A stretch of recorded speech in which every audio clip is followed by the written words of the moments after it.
RSS प्रमुख मोहन भागवत ने दोहराया है कि अयोध्या में राम मंदिर बनना चाहिए। उन्होंने कहा कि राजनीति की वजह से ही अयोध्या में विवाद है। हिंदुओं के देश में राम के जन्मभूमि पर राम का मंदिर बनना चाहिए। इतनी सरल बात है, इसमें किसी का विरोध नहीं है। हिंदू और मुसलमानों का कलह धार्मिक कारणों से हो ही नहीं सकता, वो होता है राजनीतिक कारणों से। भागवत की मौजूदगी में बीएचपी नेता रामविलास वेदांती ने अयोध्या में राम मंदिर के लिए संसद से कानून बनाने की भी मांग की। हरियाणा के फरीदाबाद में बीजेपी के सचिवों और संघ की बैठक में यूपी और पंजाब चुनाव पर चर्चा हुई। सूरजकुंड में हुई बैठक में गोवा इकाई के संघ प्रमुख को हटाए जाने के मुद्दे पर भी चर्चा हुई। बैठक में अमित शाह, संघ के नेता भैयाजी जोशी भी शामिल हुए। इस दौरान 2019 के चुनाव पर चर्चा हुई। बैठक में दिलचस्प बात ये रही कि उस दौरान बाबा रामदेव की कंपनी पतंजलि के सामान से बना खाना परोसा गया।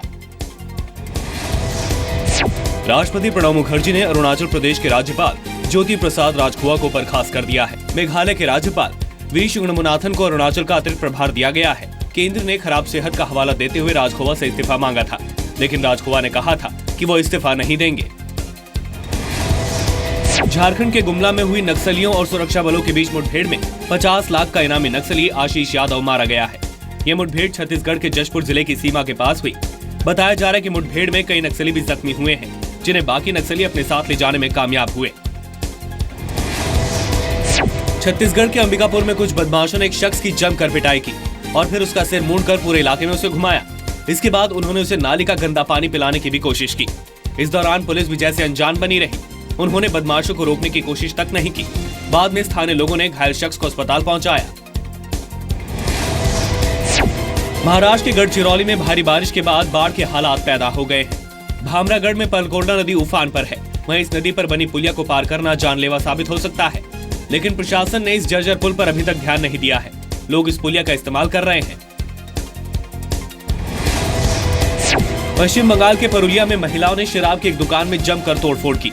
महिलाओं का कहना है कि शराब की वजह से उनका घर बर्बाद हो रहा है। उनके पति ही नहीं बल्कि बच्चों को भी अब शराब की आदत पड़ने लगी है।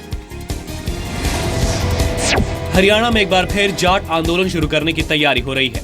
आज हिसार के मैयर गांव में बड़ी तादाद में लोग जुटने लगे हैं, जो 3 सितंबर 2010 को हुए आंदोलन के दौरान पुलिस फायरिंग में मारे गए सुशील को श्रद्धांजलि देंगे।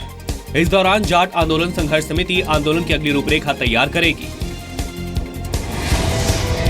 हरियाणा के झज्जर में सरपंच और उसके पिता की हत्या के मामले में अब तक गिरफ्तारी न होने से पीड़ित परिवार डरा हुआ है। उनका कहना है कि कातिलों की तरफ से उनको लगातार धमकियां मिल रही हैं। 27 जुलाई को असोदा गांव में सरपंच रामबीर और उसके पिता बलबीर की घर में घुसकर हत्या कर दी गई थी। उत्तराखंड में केदारनाथ के दर्शन के लिए 15 देव डोलियां रुद्रप्रयाग से रवाना की गई। जखोली के 24 गांव से रवाना की गई इन डोलियों के साथ करीब 500 श्रद्धालु भी शामिल हुए।